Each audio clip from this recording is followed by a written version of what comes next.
খুব আফসোস করি। এই সম্প্রতি সময়ে ছোট্ট একটা বাচ্চার তাকে রেপ করার পরে হত্যা করা হয়েছে।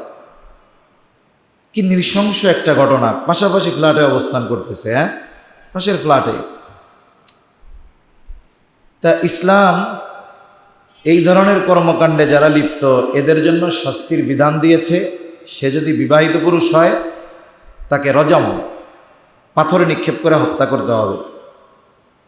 মৃত্যুদণ্ড তার শাস্তি, সোজা হিসাব, আপিলের কোনো সুযোগ নাই।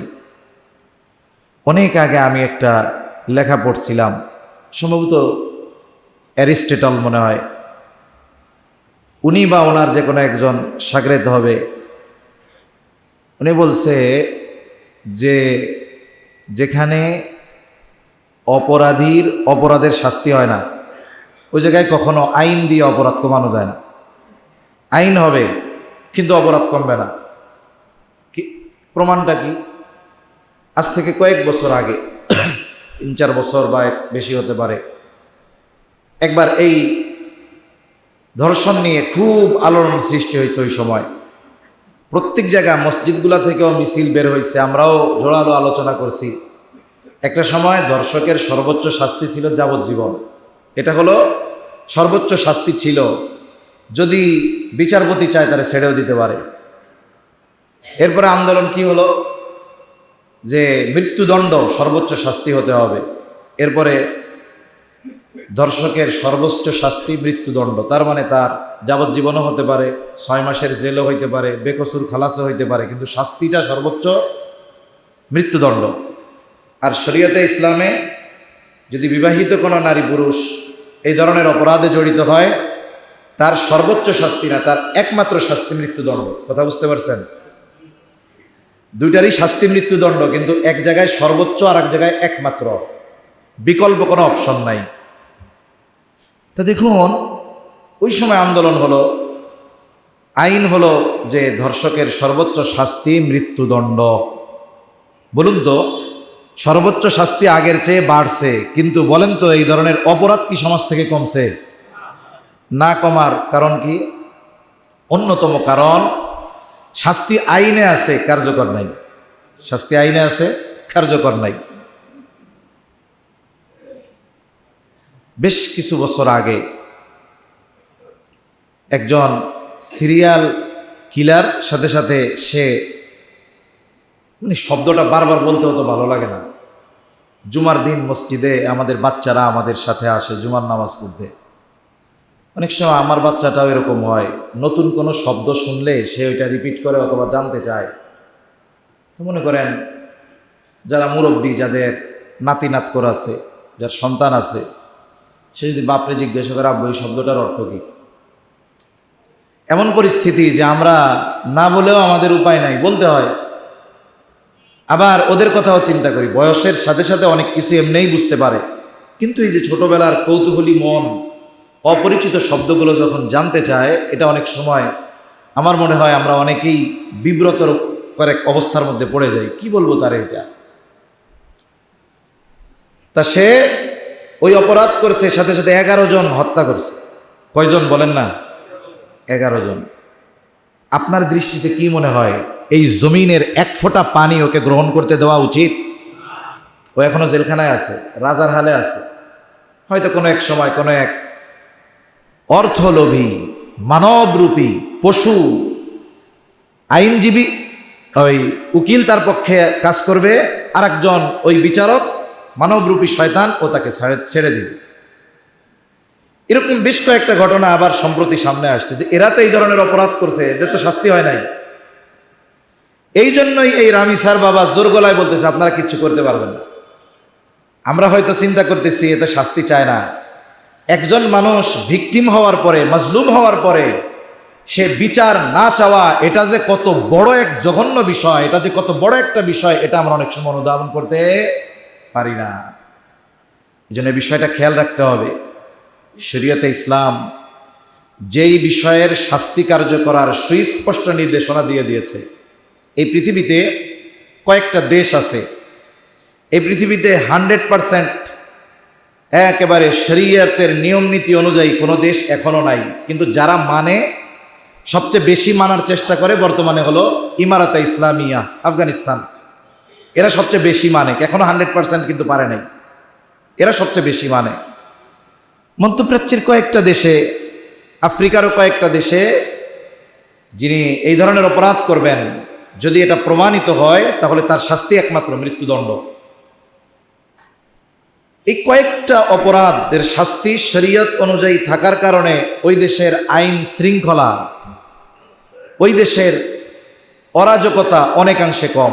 মাত্র কয়েকটা, চুরি করলে হাত কেটে দিচ্ছে, এই ধরনের অপরাধ করলে কেসাস রজম হত্যা করতেছে, কোনো কোনো দেশে ডাইরেক্ট ফায়ার করতেছে, কোনো কোনো জায়গায় শিরচ্ছেদ করতেছে। এটা ওই দেশের ফকিহ মুফতি যিনি আছেন উনি যেভাবে ফতোয়া দিবেন সেটা হবে। এই কারণে দেখুন ওই দেশের রাস্তাগুলো নিরাপদ। কিন্তু আমরা যখনই এই ধরনের শাস্তির কথা বলি তখন আফসোস কি লাগে জানেন? কষ্ট নেবেন না, আমাকে কিছু কথা তো বলতে হবে, ইসলামের কথাটা ইসলামের জায়গায় রাখতে হবে। তখন যদি আমরা বলি আপনারা ধর্ষকের মৃত্যুদণ্ড হোক, এটা প্রকাশ্যে হোক, আপনারা কি সবাই চান? কারা চান একটু হাত উঁচা করেন তো। ধর্ষকের শাস্তি একেবারে প্রমাণিত হলে ওপেনে হোক, সবাই চান? মাশাআল্লাহ, হাত নামান। আমরা সবাই চাই, কিন্তু এই চাওয়ার বিপরীতে আমাদের রাষ্ট্রের সর্বোচ্চ পর্যায় থেকে কোনো ব্যক্তি যদি বলে এই ধরনের শাস্তি এটা মধ্যযুগে হয়, এটা মধ্যযুগ নয়, এটা আধুনিক যুগ, তখন আমাদের হৃদয়ে রক্তক্ষরণ হয়। তখন আমাদের হৃদয়ে কি হয়? রক্তক্ষরণ। এই কথা যেই বলুক একজন মুমিনের হৃদয়ে আঘাত লাগবে। আমার বাবা বললেও আমার আঘাত লাগবে, আমার সন্তান বললেও আমার আঘাত লাগবে। আমার যদি ঈমান থাকে, আমার নেতা যদি বলে, এটাও আমার হৃদয়ে আঘাত লাগবে। এটাই মুমিনের ঈমানের পরিচয়। তাই যতক্ষণ এই ধরনের অপরাধের শাস্তি পরিপূর্ণভাবে না দেওয়া হবে, আমি আপনি আন্দোলন করে, আফসোস করে, ওয়াজ করে সমাজ থেকে এই ধরনের অপরাধ নির্মূল করতে পারবো না। যেখানে আমার ফ্ল্যাটে, একই ফ্লোরে আমার পাশের ফ্ল্যাটের মানুষের কাছে আমার সন্তান নিরাপদ নয়, সেখানে যদি একজন নারী রাস্তায় চলে, দিনে হোক রাতে হোক, সে কতটা নিরাপদ হবে? কয়েকদিন আগে আর একটা ঘটনা ভাইরাল হয়েছে না? ইন্ডিয়ান এক পুলিশের বড় অফিসার মহিলা, সে একটা জায়গায় কয়েক ঘন্টা দাঁড়িয়েছে রাত্রে, তার কাছে 40টার উপরে কুপ্রস্তাব আসছে। এটা দেওয়ার সাহস কেন পেল? পৃথিবীর সব জায়গাতেই এই ধরনের বিষয়টা হওয়ার অন্যতম কারণ অপরাধ যে করে, অপরাধের শাস্তি যথাযথভাবে কার্যকর হয় না। তাই ইনশাআল্লাহ নতুন বাংলাদেশ আমরাও আশা করি যে এই ধরনের একটা পরিবেশ হবে যেখানে আমাদের মা বোনেরাও তাদের প্রয়োজনে যদি রাতে একাই চলাফেরা করতে হবে। দেখুন, ইসলাম যখন ছিল না তখন একটা নারী দিনের বেলায় রাস্তা দিয়ে চলতো, তার জান মাল কোনো কিছুরই নিরাপত্তা ছিল না। এমনও হইতো জাহেলিয়াতের সময় একজন নারী প্রেগন্যান্ট রাস্তা দিয়ে যাচ্ছে, দুইজনের মধ্যে তর্ক লাগছে। একজন বলে এই মহিলার গর্ভে বাচ্চা, এটা ছেলে, আর একজন বলে মেয়ে। দুজনের মধ্যে দ্বন্দ্ব লেগে গেছে, একটা তো হবে ছেলে অথবা মেয়ে। আরেকজন একটা পর্যায়ে এমন অবস্থা গেছে, তুমুল ঝগড়া। আরেকজন বলে আরে মিয়া, তো তর্কর কি দরকার, পেটটা ফাইড়াই তো দেখলে হয়। একটু চিন্তা করে দেখেন, প্রকাশ্যে দিনের বেলা একজনকে এইভাবে হত্যা করে ফেলতেছে, কোনো ব্যাপার না। অথচ ইসলাম যখন আসছে, একেবারে ইয়েমেন থেকে একটা নারী যদি রাতের আধারে লম্বা সফর করে রওনা হতো, গভীর রাতে, একটি যুবক ছিল না যে সে ওই নারীর পথ রুদ্ধ করে দাঁড়াবে, তাকে কোনো ডিস্টার্ব করবে। ইসলাম এরকম শান্তি দিয়েছে। এই জন্য আমরা ইসলামী আইন না মানতে পারি, কিন্তু এটাকে মধ্যযুগীয় বিচার ব্যবস্থা বলে আমরা আমাদের ঈমানটা হারাবো না। আল্লাহ আমাদের বুঝবার তৌফিক দান করেন। এই শরীয়তকে আল্লাহ তাআলা এই আরাফার দিবসে পূর্ণতা প্রদান করেছেন। এখন এটারে যদি আমি ওই ব্যাকডেটেড বলি, তাহলে আমার অবস্থা কি হবে চিন্তা করেন। আমার ঈমান থাকবে? ঈমান থাকবে না। সেজন্য মানতে না পারলেও বিশ্বাস করতে হবে শরীয়তই আমাদেরকে পরিপূর্ণ মুক্তি দিতে পারে। হ্যাঁ, পারিপার্শ্বিক পরিস্থিতি, অনেক কিছুর বাধা আছে, যে পরিপূর্ণ বাস্তবায়ন করা কত কঠিন এটা আমরা বুঝি। কিন্তু এটা অস্বীকার করার কোনো সুযোগ আমাদের নাই যে ইসলামই পূর্ণাঙ্গ এবং পরিপূর্ণ জীবন ব্যবস্থা।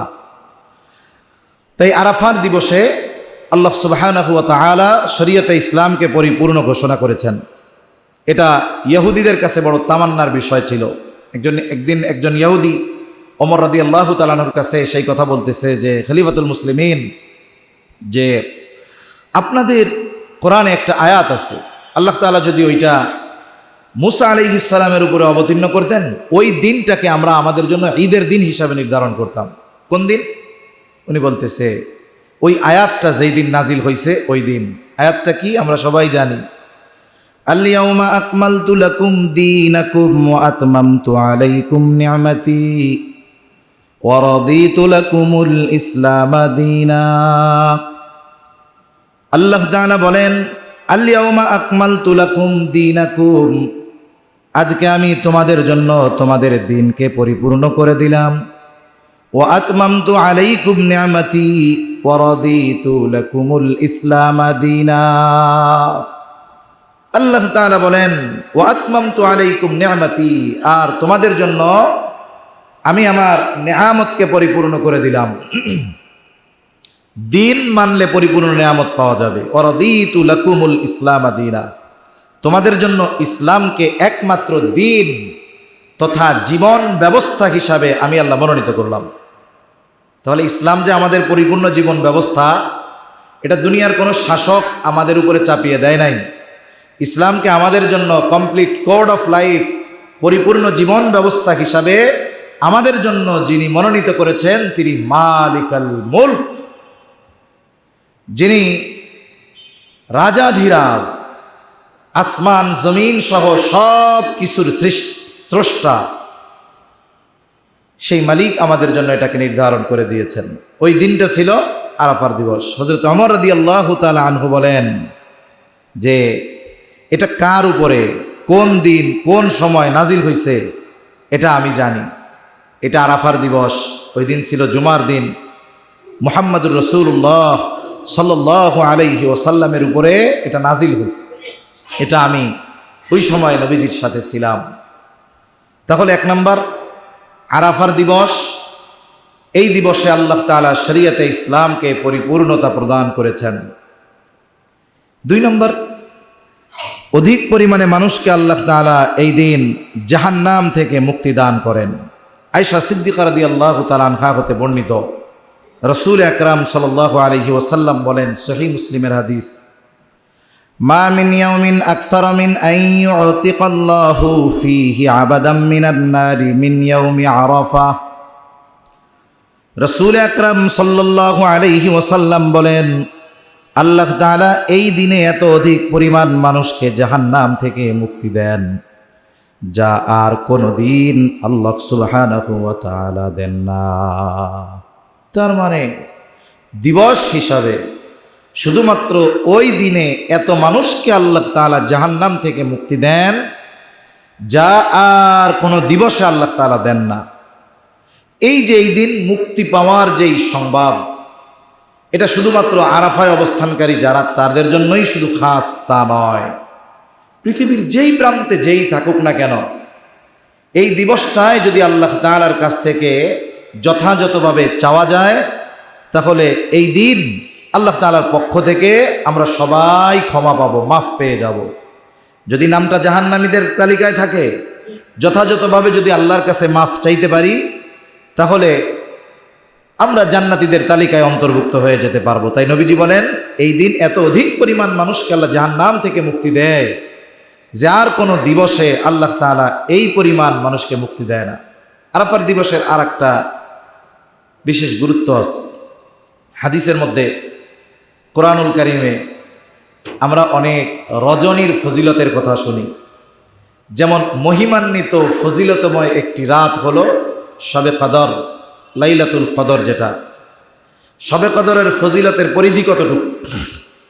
শবে বরাতের ফজিলতের পরিধি সূর্যাস্ত থেকে নিয়ে সুবহে সাদেক, সূর্যাস্ত থেকে নিয়ে সুবহে সাদেক, এই সময়ের মধ্যে যদি কেউ ইবাদত করে তাহলে কি হবে? তাহলে ওই ইবাদতটা 1000 মাসের চাইতে উত্তম হবে। এরপরে প্রত্যেকটা হাদিসের মধ্যে আছে প্রত্যেক দিন আল্লাহ সুবহানাহু ওয়া তাআলা মধ্যরাত্রির পরে বান্দার দিকে বিশেষ নজর দেয়, বান্দাকে ডাকতে থাকে, কার কি দরকার আমার কাছে চাও। এটা প্রতি রাত্রিতে হয়, কিন্তু শবে কদরে কি হয়, এটা সন্ধ্যা থেকে শুরু হয়। স্বাভাবিক রাত্রে কি হয় বলে মধ্যরাতের পর থেকে হয়।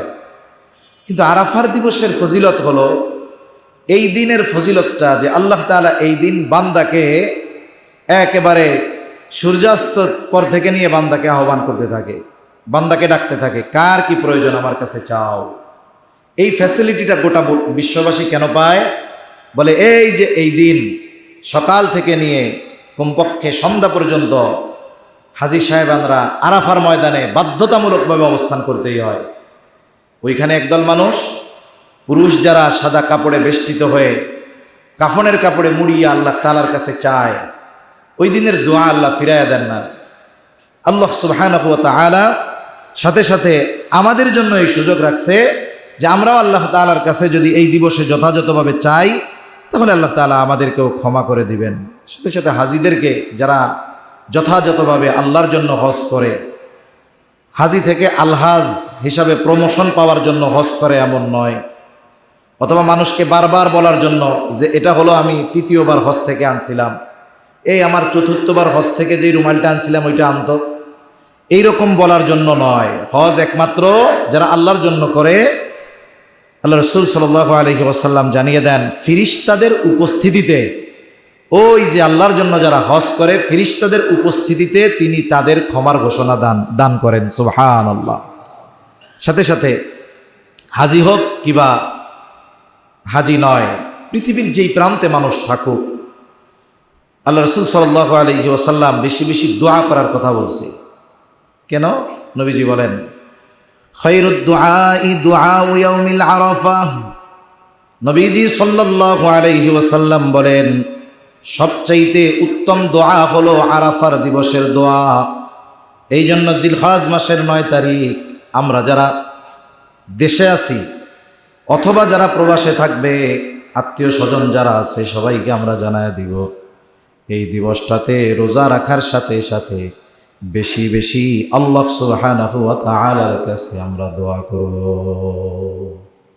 এই দিনের দোয়া সর্বশ্রেষ্ঠ দোয়া। এবং হাদিসের মধ্যে দোয়া কবুলের যত সময়ের কথা বলা হয়েছে, একটা হলো সময়, একটা হলো স্থান। যত সময়ের কথা বলা হয়েছে এর মধ্যে একটা হলো ইয়াউমে আরাফা, এই দিবসের দোয়া কবুলের প্রতিশ্রুতি হাদিসের মাধ্যমে জানা গেছে। এখন আসেন এই দিনটাতে আমরা কি আমল করতে পারি। জিলহজের দশক তো আমলে চলবে, কিন্তু 9 তারিখটা আমরা কি আমল করতে পারি। রমজান মাস তো আমলের মাস, এরপরেও আমরা সবাই চিন্তা করে রাখি শবে কদরের ইবাদতটা বেশি করতে হবে, শবে কদর তিলাওয়াতটা একটু বেশি করতে হবে, শবে কদরে একটু তাহাজ্জুদের সালাত বেশি আদায় করতে হবে, অন্য দিনের তুলনায় আল্লাহ তাআলার কাছে একটু রোনাজারি বেশি করতে হবে। জিলহজের প্রথম দশক তো আমলের দশক, কিন্তু এরপরেও এই দশকের মধ্যে শ্রেষ্ঠ দিন তো আরাফার দিন। এই দিন আমরা কি আমল করতে পারি। আমাদের দেশে এটা হবে বুধবার, কয়বার কি বার? বুধবার। আমল তো সবসময় চালায় যেতে হবে। 9 তারিখ আমাদের দেশে বুধবার। 1 নম্বর আমল, যারা এখন রোজা রাখতেছি বা ধারাবাহিক না হোক একটা বাদ দিচ্ছি, রাখতেছি আলহামদুলিল্লাহ, যারা ধারাবাহিক রাখতেছি আরও ভালো, কিন্তু যারা পারতেছি না, অনেক কাজকর্ম, যে গরম গেল কয়েকদিন, একটু বৃষ্টি নামছে, আল্লাহ তাআলার রহমত, কয়েকটা দিন খুব গরম গেছে। স্বাভাবিক জ্যৈষ্ঠ মাস, আম কাঁঠাল পাকার সময় একটু গরম বেশি পড়ে, আলহামদুলিল্লাহ একটু বৃষ্টি হয়েছে। আল্লাহ তাআলা এই বৃষ্টিটা আমাদের জন্য যেন রহমত হয়, সকলে বলি আমিন। কেন? কারণ অনেকে কোরবানির পশু কিনতে যাবে, দেখতে যাবে, কষ্টসাধ্য বিষয় হবে। আমরা দোয়া করি আল্লাহ তাআলা আমাদেরকে এই সময়গুলো যেন একটু ঠান্ডা থাকে, আরামদায়ক হয়, এরকম আবহাওয়া যেন আল্লাহ দান করে, বলি আমিন। তাহলে যারা রাখতে পারি নাই, কমপক্ষে আমরা চেষ্টা করব 9 তারিখের রোজাটা রাখার। কেন? নবীজি সাল্লাল্লাহু আলাইহি ওয়াসাল্লাম বলেন, সিয়ামু ইয়াউমি আরাফা আহতাসিবু আলাল্লাহি আন ইউকাফফিরাস সানাতাল্লাতী ক্বাবলাহু ওয়াল্লাতী বা'দাহু। নবীজি সাল্লাল্লাহু আলাইহি ওয়াসাল্লাম বলেন, সিয়ামু ইয়াউমি আরাফা, আরাফার দিবসের রোজার ব্যাপারে আমি আল্লাহ তাআলার কাছে এই আশা রাখি যে আল্লাহ সুবহানাহু ওয়া তাআলা এই রোজার দ্বারা আগে পরের 1 বছরের গুনাহগুলো আল্লাহ তাআলা মাফ করে দিবে। আরাফার রোজা এত গুরুত্বপূর্ণ এক রোজা যে আল্লাহ তাআলা 1 বছর আগের 1 বছর পরের গুনাহ মাফ করে দিবে। অনেকে বলতে পারেন হুজুর 1 বছর আগে পরের গুনাহ মাফ হবে। দেখে গেল এই ধরনের হাদিস দ্বারা উদ্দেশ্য হলো সগীরা গুনাহ মাফ হয়। যত ফজিলতের কথা শুনি এই আমলে এই গুনাহ মাফ, এই গুনাহ মাফ, সব সগীরা গুনাহ। কবিরা গুনাহ তাওবা ছাড়া মাফ হয় না। আল্লাহ যদি চায় সেটা ভিন্ন কথা। তাফসীরের মধ্যে আসছে অনেক মানুষের কবিরা গুনাহ কিয়ামতে আল্লাহ মাফ করে দিবে। যেমন এক ব্যক্তির কোনো আমল নাই, গুনাহ করছে গালি, কিন্তু একটা কাজ জীবনে করে নাই, সে কখনো শিরিক করে নাই, সে কখনো আল্লাহর সাথে কি করে নাই, শিরিক করে নাই। এজন্য দেখবেন যারা একটু অ্যারাবিয়ান, যারা একটু দিন মানার চেষ্টা করে, আর যারা ওয়েস্টার্ন কালচার ধরে নিয়েছে তাদের কথা ভিন্ন। এরা দেখবেন আমল যা হোক শিরকের ব্যাপারে খুব কঠোর। তাফসীরে আসছে এক ব্যক্তির ওই শিরিক করে নাই এটা ছাড়া তার কোনো আমল নাই, গুনাহ ভরা, আল্লাহ তাআলা তারে মাফ করে দিবে। সে তো একটু কৌতূহলী হবে, আমারে মাফ করলো কেন, আমি কত হক নষ্ট করছি, ইবাদত করি নাই, গুনাহ করছি। আল্লাহ জানাবেন শুধুমাত্র শিরিক না করার কারণে আমি আল্লাহ তোমাকে মাফ করে দিলাম। কারণ আল্লাহ তাআলা বলেন ইন্নাল্লাহা লা ইয়াগফিরু আন ইউশরাকা বিহি ওয়া ইয়াগফিরু মা দুনা যালিকা লিমান ইয়াশা। এখানে বুঝতে হবে আল্লাহ বলছেন, আল্লাহ সুবহানাহু ওয়া তাআলা শিরিক ছাড়া সব গুনাহ মাফ করে দিবেন, যারটা চান আল্লাহ মাফ করে দিবেন। শিরিক করে নাই, অন্যান্য অন্যায় করছে, আল্লাহ চাইলে মাফ করে দিতে পারে। এখন এই ধরনের হাদিস দ্বারা উদ্দেশ্য হলো সগীরা গুনাহ মাফ হয়। তা সগীরা গুনাহ বান্দা যদি আপনি মসজিদে আসতেছেন, রাস্তায় একটা ইট পার সাথে লাগছে, কষ্ট হয়েছে না, এই কারণে সগীরা গুনাহ মাফ হয়। আলহামদুলিল্লাহ যারা 5 ওয়াক্ত নামাজ পড়ে যখন ফজরে আসে, যদি রাত্রে এশা থেকে নিয়ে ফজর পর্যন্ত কোনো সগীরা গুনাহ হয়, ফজর পড়ার সাথে সাথে মাফ হয়ে যায়। যিনি জোহর পড়েন এই 2 নামাজের মধ্যবর্তী সময় যত সগীরা গুনাহ হয় মাফ হয়ে যায়। এখন যে ব্যক্তি আল্লাহর বান্দা 5 ওয়াক্ত নামাজ পড়ে, এর তো 1 বছর আগের গুনাহ নাই, পরের গুনার হিসাব পরের করলাম, তাহলে তার কি মাফ হবে? তার তো সগীরা গুনাহ নাই। আল্লাহ তাআলা তার মর্তবা, তার মর্যাদা বাড়ায় দিবে। সুবহানাল্লাহ। আমল করলে প্রতিদান পাওয়া যাবে না এমনটা হবে না।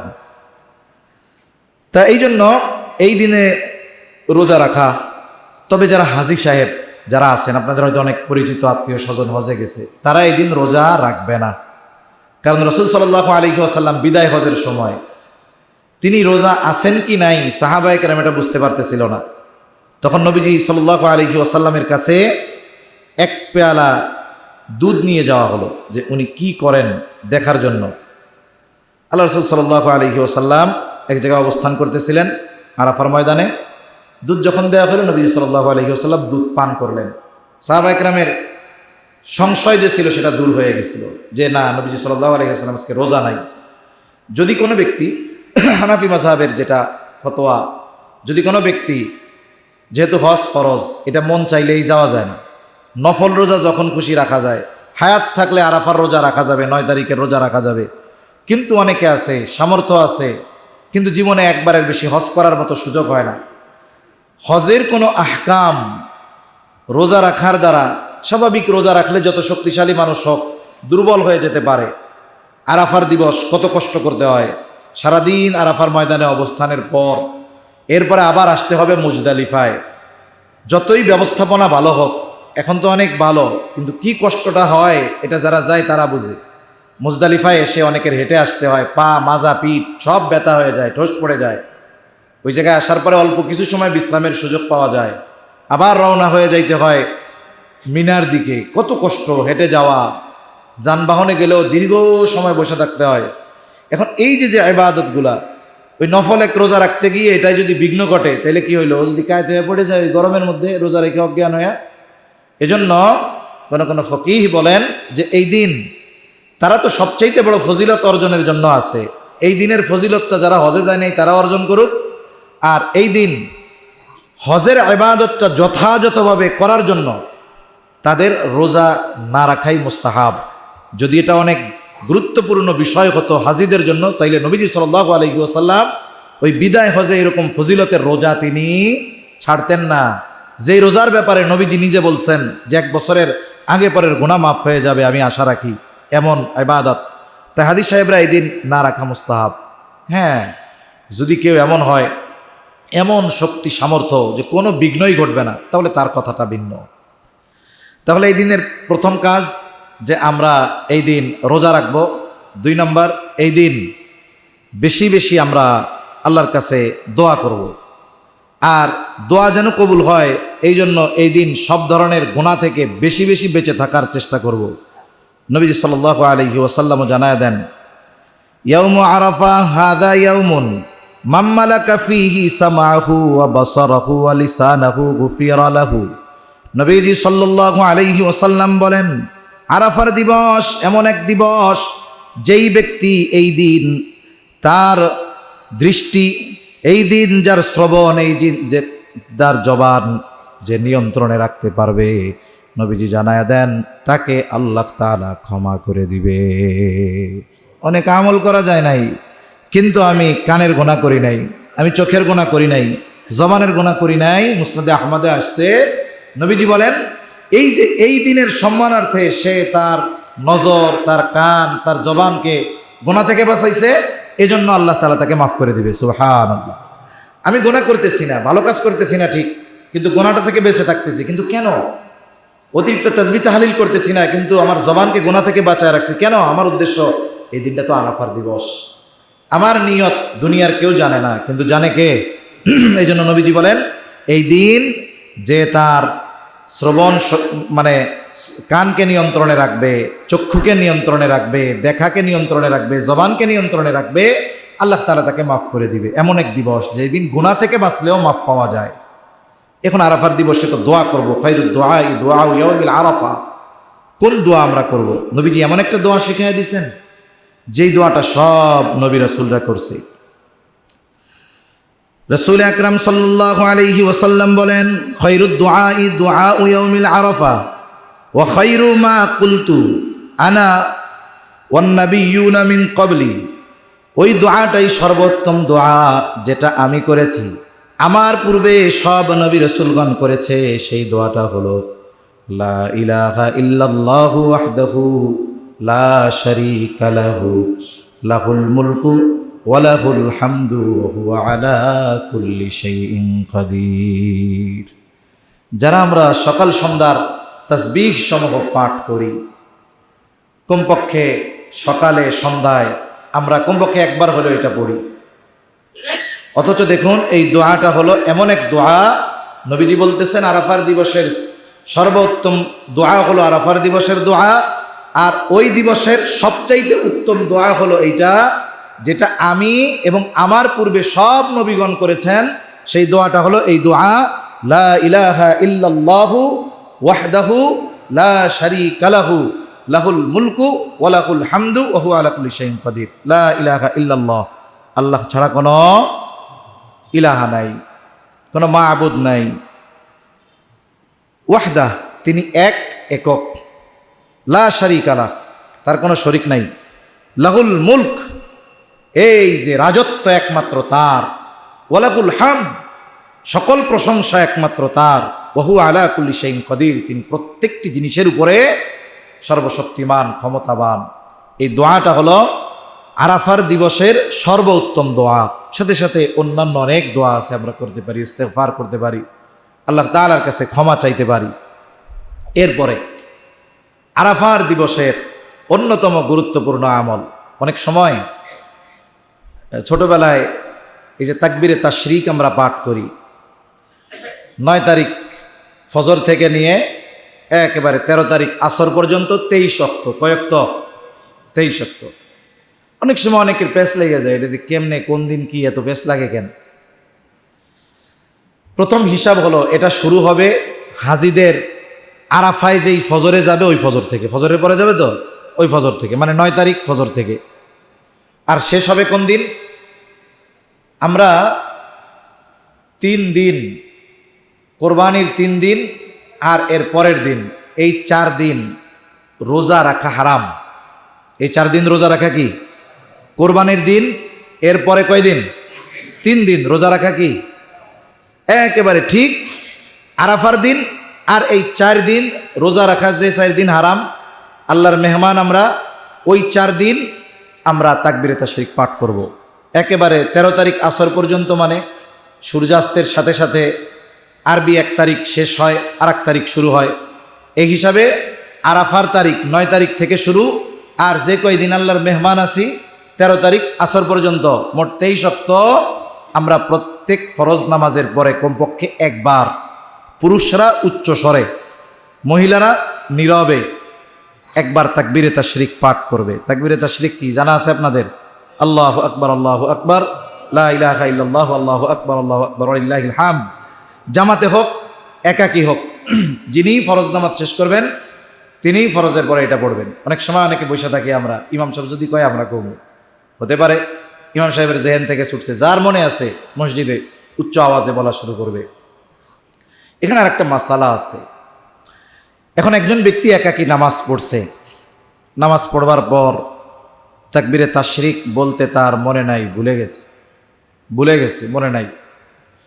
সে যদি দীর্ঘ সময় অতিবাহিত না হয়, কোনো কাজকর্মে না জড়িয়ে যায়, কোনো কথা না বলে, তার যখন মনে পড়বে সে তখন এটা পড়ে নেবে। যখন মনে পড়বে তখন সে কি এটা পড়ে নেবে।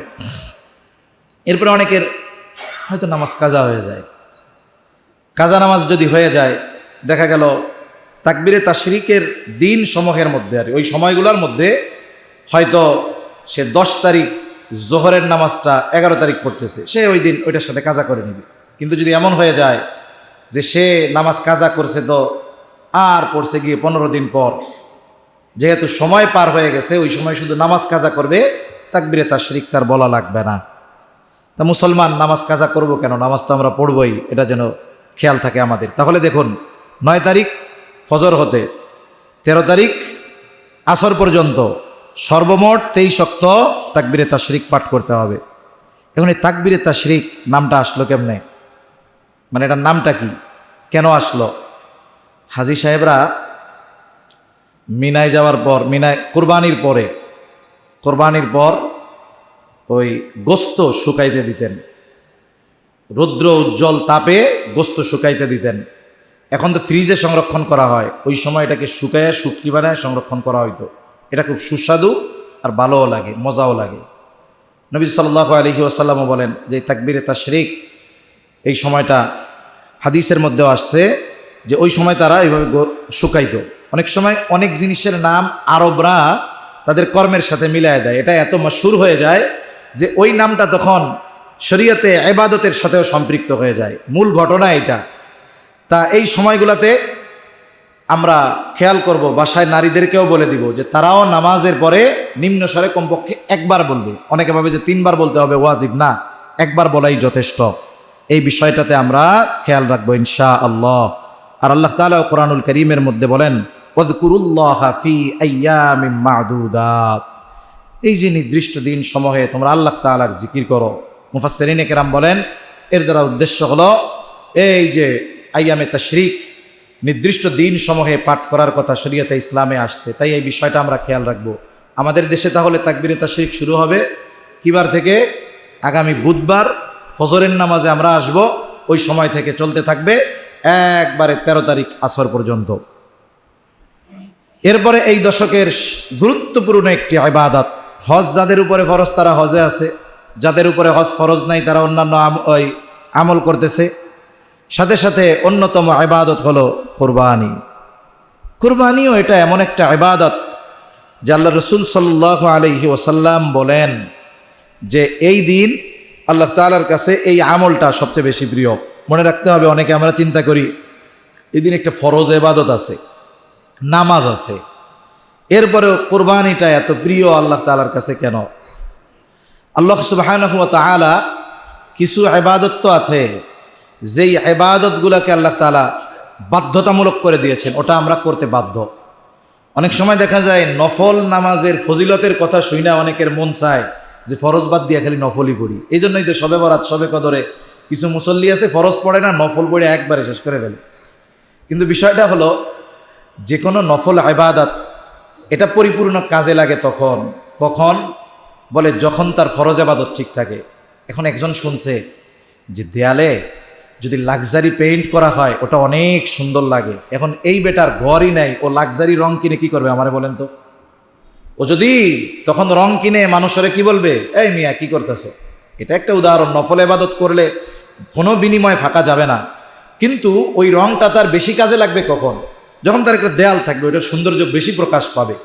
তাই নফল ইবাদতে নিরুৎসাহিত করতেছি এমন নয়, বরং আমরা যদি ফরজটা ঠিক রাখি তাইলে আমাদের নফল ইবাদতের প্রতিদান আরো বেশি পাওয়া যাবে। কোন কোন মুফাসসির বলেন যে নফল ইবাদতের পূর্ণ প্রতিদান পাওয়ার জন্য ফরজ ইবাদত করা দরকার।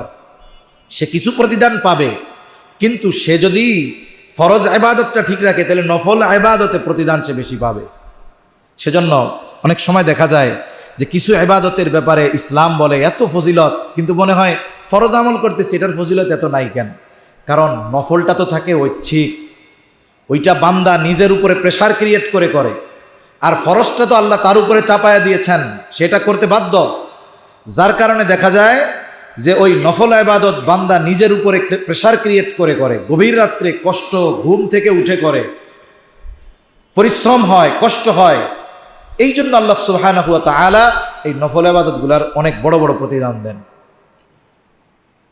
কুরবানির দিন রাসূল আকরাম সাল্লাল্লাহু আলাইহি ওয়াসাল্লাম বলেন, এই দিন আল্লাহ তাআলার কাছে এই পশু জবাইয়ের চাইতে প্রিয় আর কোনো ইবাদত আল্লাহ তাআলার কাছে নাই।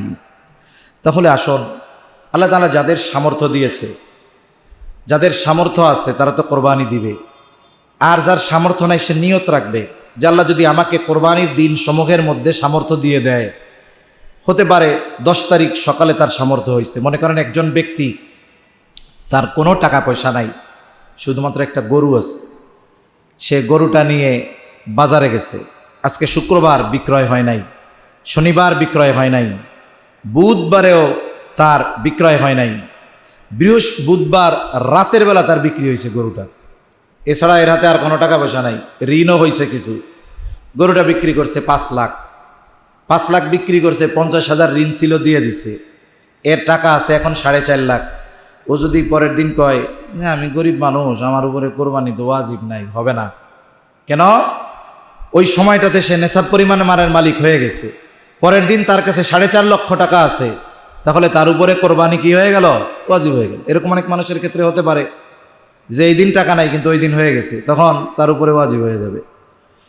তাহলে কোরবানি এটা কি?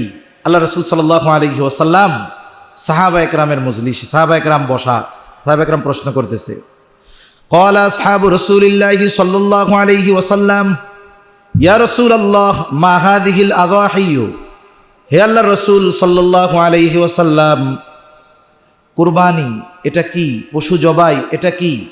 নবীজি বলেন, সুন্নাতু আবিকুম ইব্রাহিম, এটা হলো তোমাদের পিতা ইব্রাহিম আলাইহিস সালাতু ওয়াস সালামের সুন্নাত, যেটা শরীয়তে ইসলামে উম্মতে মুহাম্মাদির উপর শর্ত সাপেক্ষে ওয়াজিব করে দেওয়া হয়েছে। সাহাবায়ে কেরাম জিজ্ঞাসা করছে, ইয়া রাসূলুল্লাহ আমরা তো কোরবানি করব, ফামা লানা ফিহা ইয়া রাসূলুল্লাহ, এই যে কোরবানি যে করবে এর জন্য আমাদের মধ্যে কি আছে? আল্লাহর নবী বলেন, প্রত্যেকটা পশমের বিনিময়ে আল্লাহ তাআলা তোমাদের জন্য সওয়াব রাখছে। সুবহানাল্লাহ। কিছু প্রাণী আছে পশম বেশি, ফামা লানা ফিসসুফ। এখন যেই প্রাণীগুলোর মধ্যে পশম বেশি, বেশি পশমের প্রাণী ছোট, যেমন ভেড়া, এটা প্রাণী ছোট কিন্তু পশম বেশি, তাহলে যেই প্রাণীগুলোর মধ্যে পশম বেশি এগুলোর ব্যাপারে কি হবে? নবী জানাই দিলেন যে হ্যাঁ, ওই পশুর ব্যাপারেও প্রত্যেকটা পশমের ব্যাপারে আল্লাহ তাআলা তোমাদের জন্য হাসানা রাখছেন, সওয়াব রাখছেন। সুবহানাল্লাহ। প্রত্যেকটা পশমের বিনিময়ে এক একটা হাসানা, আর এক এক হাসানা সমান 10টা নেকি। এরপরে আয়েশা সিদ্দিকা রাদিয়াল্লাহু তাআলা আনহা থেকে বর্ণিত, আয়েশা সিদ্দিকা রাদিয়াল্লাহু তাআলা আনহা বলেন, মা আমিলা আদামিয়্যু মিন আমালিন ইয়াউমান নাহরি আহাব্বা ইলাল্লাহি মিন ইহরাকিদ দাম। আল্লাহ সুবহানাহু ওয়া তাআলার কাছে কোরবানির দিবস সমূহে পশু জবাইয়ের চাইতে উত্তম আমল আর কোনো কিছু নাই, কারণ ওই সময়গুলোতে কোরবানির দিবসে আল্লাহ তাআলার কাছে সবচাইতে বেশি প্রিয় হলো রক্ত প্রবাহিত করা। ইহরাকুদ দাম মানে পশু জবাই করা, এটা হলো আল্লাহ তাআলার কাছে ওই দিন সবচাইতে বেশি প্রিয়। এর দ্বারা কি হয়? এই যে আপনি আমি যেই পশুটা কোরবানি দিব, যদি একমাত্র আল্লাহর জন্য হয়, নবীজি বলেন, ইন্নাহা লাতাতি ইয়াউমাল কিয়ামাতি বিকুরুনিহা, কিয়ামতের দিন এই পশু তার শিং নিয়ে আল্লাহর কাছে উপস্থিত হবে, পশমগুলো নিয়ে উপস্থিত হবে। তারপরে আল্লাহ রাসূল সাল্লাল্লাহু আলাইহি ওয়াসাল্লাম বলেন, ওয়া আন্নাদ দামা লা ইয়াকউ মিনাল্লাহি বিমাকানিন ক্বাবলা। আল্লাহ রাসূল সাল্লাল্লাহু আলাইহি ওয়াসাল্লাম বলেন, আমাদের নিয়ত যদি ঠিক রাখে, এই কোরবানি দেওয়ার পশুর রক্তটা জমিনে প্রবাহিত হওয়ার আগে আল্লাহ তাআলার কাছে পৌঁছায়া যায়। সুবহানাল্লাহ। আল্লাহ তাআলাও বলেন, লা ইয়ানালাল্লাহু লুহুমুহা ওয়ালা দিমাউহা ওয়ালাকিন ইয়ানালুহুত তাকওয়া মিনকুম। আল্লাহ তাআলার কাছে লা ইয়ানালাল্লাহু লুহুমুহা ওয়ালা দিমাউহা, ওই যে পশুটা জবাই দেয় ওর গোশত আল্লাহর কাছে যায় না, রক্ত আল্লাহর কাছে যায় না। ওয়ালাকিন ইয়ানালুহুত তাকওয়া মিনকুম, কিন্তু আমাদের অন্তরে কি আছে এটা আল্লাহ তাআলার কাছে পৌঁছায়া যায়। তাই পশু যখন জবাই হয়, ওই জবাইয়ের রক্ত জমিনে প্রবাহিত হওয়ার আগে আমার কি অবস্থা এটার খবর আল্লাহ তাআলার কাছে পৌঁছায়া যায়। এজন্য আমরা আমাদের নিয়তকে পরিশুদ্ধ করব। কোরবানি শুধু বড় গরু আর গোশত খাওয়ার জন্যই দিব, বিষয়টা এমন নয়। আমাদের কোরবানি একমাত্র আল্লাহর জন্য হবে। আল্লাহ বলেন, ইন্না সলাতি ওয়া নুসুকি ওয়া মাহইয়ায়া ওয়া মামাতি লিল্লাহি রাব্বিল আলামিন। নিশ্চয় আমার নামাজ, আমার কোরবান একমাত্র কার জন্য? আল্লাহ তাআলার জন্য। এই জন্য আমরা কোরবানির দিন কি করি?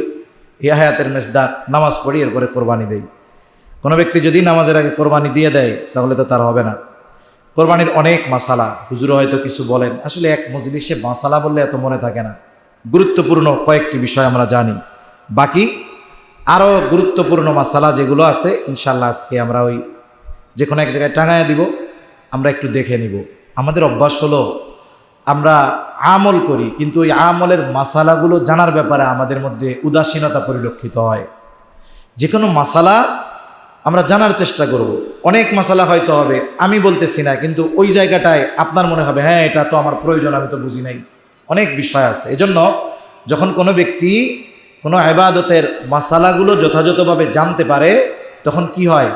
তখন ওই ইবাদতটা করে সে যে তৃপ্ত হয়, মাসালা না জেনে যে করে সে ওই পরিমাণ তৃপ্ত হতে পারে না। এজন্য আমরা একটু সময় নিয়ে, যেহেতু এখন অনেক দিন আছে, ওইখানে লাগাই দিলে ওইগুলো আমরা দেখব। এখন আসেন যে কয়েকটা প্রথম বিষয়, নেসাব। নেসাব কি? 52.5 ভরি রূপার সমপরিমাণ। এখন কারো কাছে স্বর্ণ নাই 7.5 ভরি, রূপাও নাই 52.5 ভরি। এই দুইটার কিছু কিছু আছে, আবার কিছু অতিরিক্ত মাল আছে। এই তিনটা জিনিস মিলে যদি 52.5 ভরি রূপার পরিমাণ দাম হয়, এই বাজারে যেই দাম হবে, এর দাম তো আপ ডাউন করে। একটু স্বাভাবিক একটা দাম ধরলাম, 52.5 ভরি রূপা ভালোটা এখন কিছু কিছু দিন দেখি 3,500 টাকা ভরি, আবার বাড়ে কমে। এভারেজে যদি 3,500 টাকা ধরা হয়, মনে করেন যা আসলো ওই পরিমাণ সম্পদ হলো, ধরে নিলাম নেসাব। অতিরিক্ত সম্পদ আছে, ওইটা কোনো ঋণ টিন নাই, কিচ্ছু নাই, এখন ওই ব্যক্তির উপরে কোরবানি ওয়াজিব। জাকাতের জন্য শুধু পরিমাণটাই হলে হবে এমন নয়, সময়টাও শর্ত। ওই পরিমাণ সম্পদ 1 বছর তার কাছে থাকতে হবে। মধ্যে যা হয় হোক, শুরু আর শেষের তারিখে যদি নেশাব পরিমাণ সম্পদ থাকে তাকে জাকাত দিতে হবে। কিন্তু কোরবানির দিন কি বলে? কোরবানির দিন সমূহে যার কাছে নেশাব পরিমাণ সম্পদ থাকবে তাকে কোরবানি দিতে হবে। যার আজকে নাই, কোরবানির দিন তার নেশাব পরিমাণ মাল হয়ে যেতে পারে, পরের দিন হতে পারে, তারপরের দিন হতে পারে। এটা হলো কোরবানির নেশাব। অনেক ক্ষেত্রে আমাদের এখনো জয়েন্ট ফ্যামিলি আছে, অনেক এই ভুলটা প্রায় জায়গায় করে। দেখা যায় সবার উপরে কোরবানি ওয়াজিব আছে, স্ত্রীরও সামর্থ্য আছে, স্বামীরও আছে, ছেলেদেরও আছে, সবার আছে। এনারা কি করে? একজন একটা দিয়ে দেয়, মনে করে যে এটা আমাদের সবার পক্ষ থেকে আদায় হয়ে গেল। শুনুন, যদি কোনো নফল কোরবানি হয়, আমরা সবাই মিলে একটা কোরবানি দিতে পারবো, যদি এটা নফল হয় সমস্যা নেই। কিন্তু যেটা ওয়াজিব, এটাই যে সবাই মিলে একজন একটা দিলে হবে না, এক পরিবারের পক্ষ থেকে একটা দিলে হবে না। মনে করেন আমরা নিয়ত করছি কি যে আমরা আল্লাহ রসুলের নামে একটা কোরবানি দিব, আমরা সবাই মিলে দিব, এটা নফল কোরবানি, বিষয় ভিন্ন। কিন্তু যখন কোরবানি ওয়াজিব হবে, এক পরিবারের একজন ব্যক্তি দিলে সবারটা আদায় হবে না। স্বামীর যদি সামর্থ্য থাকে স্বামীর একটা দিতে হবে, স্ত্রীর সামর্থ্য আছে দিতে হবে, বাবার একটা তার দিতে হবে, মার আছে দিতে হবে, ভাইয়ের আছে দিতে হবে, বোনের আছে দিতে হবে, প্রত্যেকের জন্য আলাদা আলাদা দিতে হবে। আমরা এই জয়েন্ট ফ্যামিলিতে এই ভুলটা অনেক সময় করি। দেখা যায় স্বামী দিচ্ছে, স্ত্রী বলে সব খাওয়ান দাওয়ান তো সেই আমারে খাওয়ায়, অসুবিধা কি, আমারটা জমা থাক, উনিই কোরবানি দিলে হবে, হবে না। জাকাত যেমন যার উপরে ফরজ, সম্পদ যার দিতে হবে তাকে, অনুরূপভাবে কোরবানি যার উপরে ফরজ তার উপরে দিতে হবে। জয়েন্ট ফ্যামিলিতে এই বিষয়টা ভুল হয়। এরপরে এক পশুতে যেগুলো গরু, মহিষ, উট, এগুলাতে তো সর্বোচ্চ 7 জন হতে পারবে। এর যদি এমন হয় যে 3 জন, 4 জন, 2 জন বেজোড় হতে হবে এমনটা শর্ত নয়, 1 থেকে সর্বোচ্চ 7 এমন হতে পারবে না। অনেকে চিন্তা করতেছে, ভাই তোমরা তো কোরবানি দিবা, এক কাজ করো, আমি একটা কোরবানি দিব, বাঘ কত করে ধরছো, ধরেন 20,000 করে। সে বলতেছে তাইলে এক কাজ করো, তাইলে তোমাদের সাথে আমার একটা ভাগ দাও, কিন্তু আমার ভাগটা হবে 10,000 টাকার। তাহলে কি হইল, সে তো কোরবানি দিল 14 ভাগের 1 ভাগ, হবে? তারটা হবে না, কমপক্ষে 1 ভাগ হতে হবে বড় পশুগুলার মধ্যে। এরপরে আর একটা বিষয় অনেক সময় আমাদের সমস্যা হয়ে যায়, লোক আছে বিদেশে, কোরবানি দিবে দেশে, লোক আছে ঢাকায়, কোরবানি দিবে গ্রামে। এক্ষেত্রে কোন বিষয়টা ধর্তব্য হবে? বিষয়টা হলো পশু যেই জায়গায় থাকবে, এক্ষেত্রে ব্যক্তি কোথায় আছে এটা নয়, পশু কোন জায়গায় আছে এটার উপরে নির্ধারণ হবে।